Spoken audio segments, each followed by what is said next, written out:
Hey,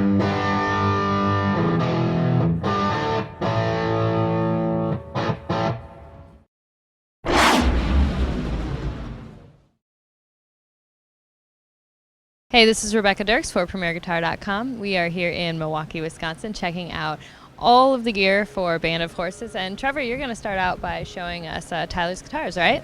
Okay, sure. So, you want to make sure I know whose guitar is who here. Yeah. This one's in the rotation a lot. It's 335. It's kind of dirty. Is that a newer issue? No, it's a 70s machine. Is everything stock in that? Yep. It's all stock and seems to work well. Are there certain songs he uses it on particularly? Yeah. Maybe No One. No One's a kind of. This is a Guild S90. Again, it's stock. 70s machine. Yeah, I like this one. It's kind of pretty, understated. Yeah, it's kind of a less common variation on like an SG shape. How did he get into that? I think it was for sale locally in where he lives, Nashville, North Carolina, and so he was just had to have it. It sounds odd. It sounds neat. What's kind of the tone on it? Is it kind of SG like or? This one's kind of it's kind of warm and full sounding. It could be SG-ish. I'm sure. Nash thin line Telly.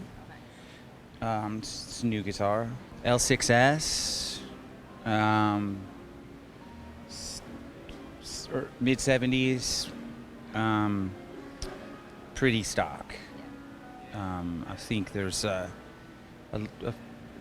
maybe one or two things that are, and it's internals that aren't stock. Like pots or something? Something like that, yeah. So this is 60s Jazzmaster, and it's not stock. It probably started its life with paint on it, and the paint was removed at some point. But he didn't do that? No. But other than that, stock machine. The pickups are original. Yeah, sounds extra dreamy, old, pretty guitar. And then we kind of have had one. The guys at Fender were nice enough to kind of replicate one. Oh, that one that you just showed us. Yeah. But they had to put a different color pick plate on there so we don't get too confused. So, and with these, is he using all of these throughout the course of the night? Yeah. Various tunings, open tunings, and some kind of weird stuff. But And they're kind of just custom tunings for the song generally? A lot of open C sharp for Tyler. Well, a lot of everything. He changes. He's one of those guys. Yeah. I guess you'd say, yeah. Lucky. Right. Knows how to play all sorts of. Yeah, right. Give it to him, he'll play it. All right. So what's he plugging into amp-wise? This is a Marshall Mark II, and this is a Black Star 212, and this is Fender Deluxe Reverb. So is he running those simultaneously? Yeah. Through AB, just kind of a tonal thing. Does he blend one like more than the other, or use one for specific frequencies more? No, that's a good question though. They're both on throughout the show through no delay pan or any of that, you know. You know what speakers are in the Black Star cab? I don't. This has a Jensen in it. I don't know what Black Star puts in there. It's just the stock ones that comes in that cab, though. Okay. And it looks like he keeps it set, not too loud on the Marshall. No, it's a loud amp, so it's good, like, you know, It still breaks up a bit, but it's not overly. It has a good, nice, clean sound. It's not working too hard, which I like because it's Right. reliable. Yeah. And then you just are miking those up with 57s. Yes. So it looks like he's using the Line 6 M13 there. Mm-hmm. Yeah, and that's kind of neat. You built some scenes, and Is that the majority of his effects are run through that? Or? no, it just has a couple scenes built, and then the reverb's always going on it. It has a nice reverb. Reverb on the M13. Yeah. And can you talk about the scenes that he uses? There's like, super overdrive, backwards, reverse, forwards, delay, super crunch. Yeah, all this stuff. Neat stuff. You put them all on at the same time and it goes really haywire. That's kind of neat. Is he using the Boss delay in addition to, so he's using the delay out of the Boss pedal then? There's the DD5's has its own setting, and then he'll visit the Line 6 for some other delay settings. Is the DD5 set for a specific song, or just does he use it quite a bit? It's on the reverb, the reverse part. It's good.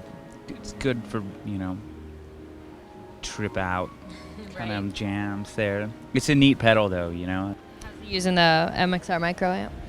Just a little more. The We Got 11 part right there. Just it's about noon, so it just kind of fattens things up a bit. Yeah. All right. What's that one? Because that's a pedal I haven't seen before. The Gorgeous Falcon. Yeah, that's a rare one. A fella named Brian made that in Asheville, North Carolina, and it's pretty special. So what does it do?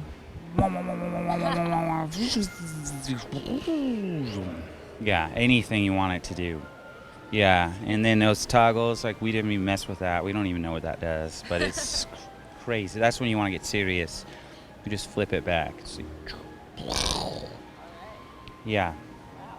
Do you know? So it's just a guy makes them. There's not like a company name. It's a crying shame that I don't know his name. But his name's Brian Landrum. Next in line is the Earth Drive. Yeah, that was a new addition, and it's really neat. And then at the end, you've got a Dunlop volume pedal there. Yeah. You use that a lot. Yeah. And then he can make his guitar sound like kind of like pedal steel. Yeah. That kind of vibe with it, and some volume swells, kind of some, he uses it for neater stuff than just volume. Yeah. All right, and then as far as the little detailed stuff like strings, picks, and cables, is there any preference on for any of those that he uses? On some of his guitars, he uses wound third, and then the rest are just normal. And what's that for? I don't know. I've never asked. It's just comfortable for him that way, I guess. We just kind of grunt to each other. He just told me to do it, and I did it. It's kind of simple. It's kind of a good relationship like that. All right. And what kind of string gauges? Let's see. I think he's 10 to 46. Yeah. Even with all the weird tunings. Yeah, even detuned. Yeah. And then, do you have a specific favorite kind of brand of strings or anything? He's on D'Addario's,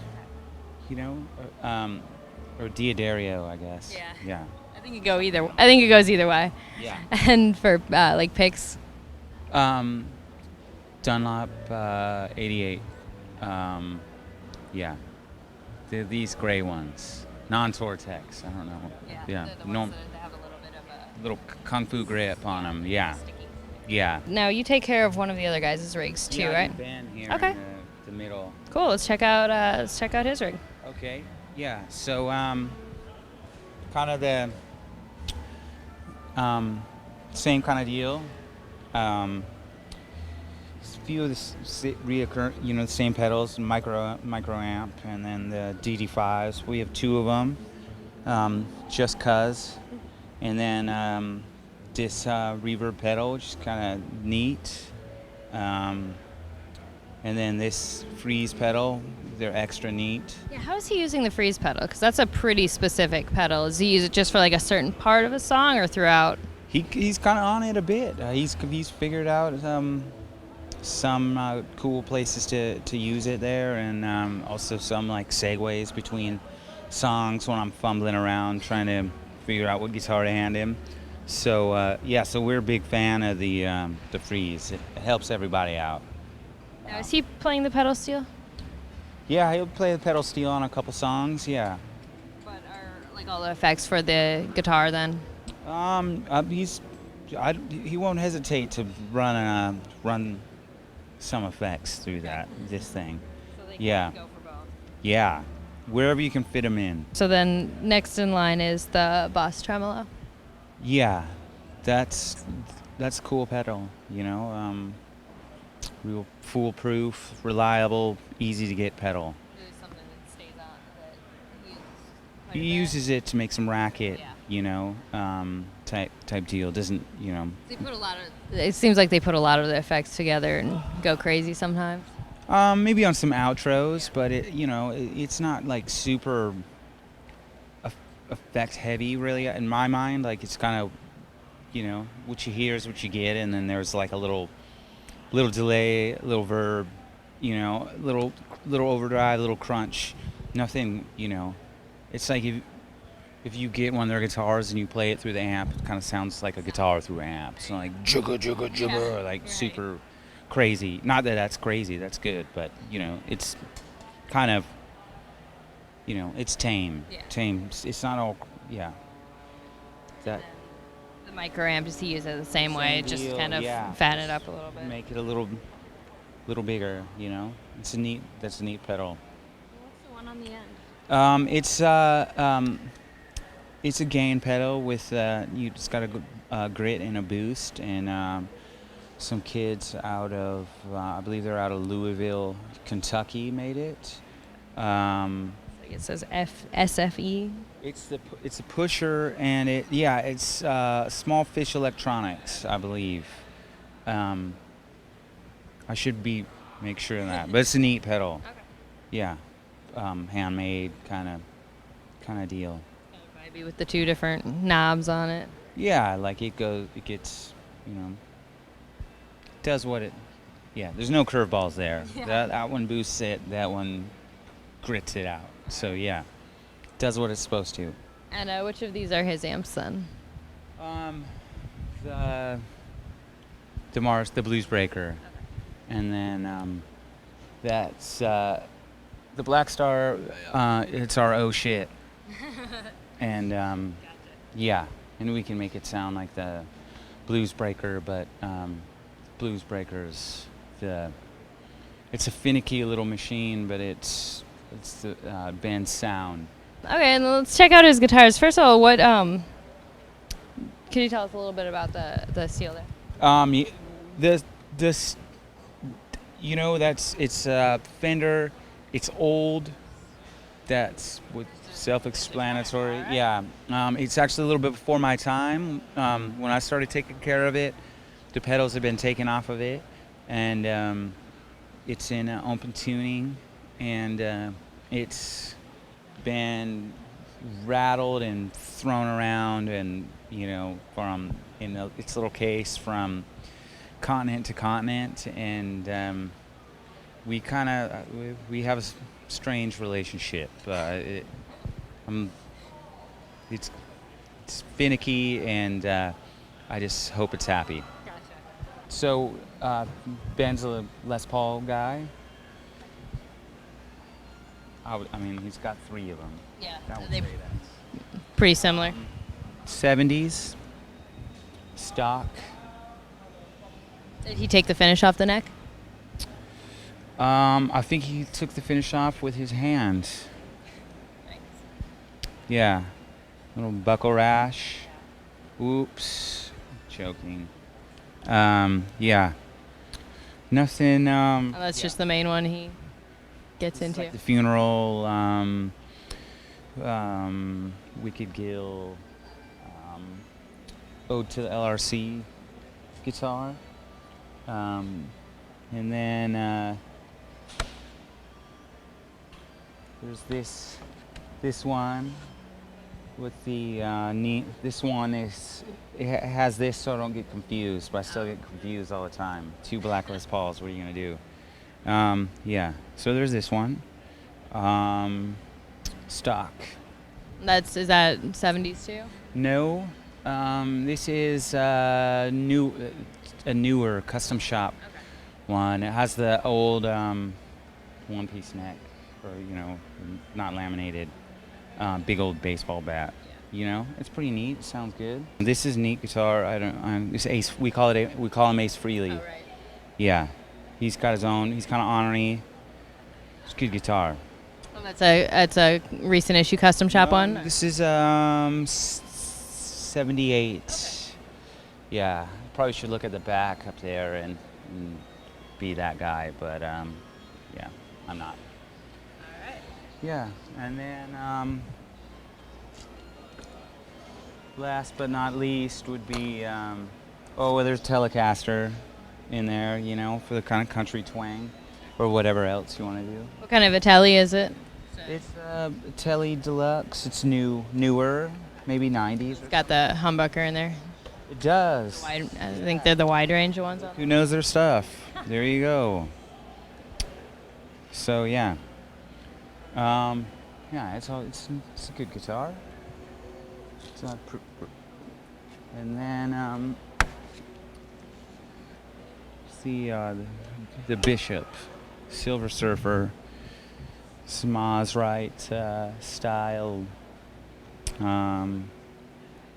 that all aluminum? It's all aluminum. Fretboard and everything there, Well, huh? this bit isn't aluminum now, but it's all aluminum except for the parts that aren't aluminum. Perfect. And who made it? It is Electric Guitar Company. Yeah, Electrical Guitar Company, and it's number 1 too. Oh, really? Is it hollow? Yeah, it's pressed. It's a combination of both those words. Okay. Semi-hollow? Thank you. Yeah. Do you know what pickups are in this one? Yeah, Hot Rails. Hot rails. Perfect. Yeah.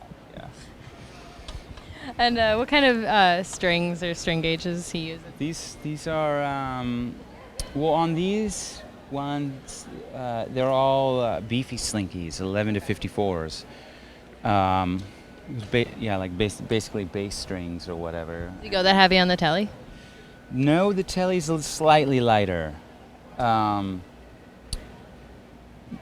maybe 11 to 49. And then these are 11 to 52, and they're hand-on buzzard.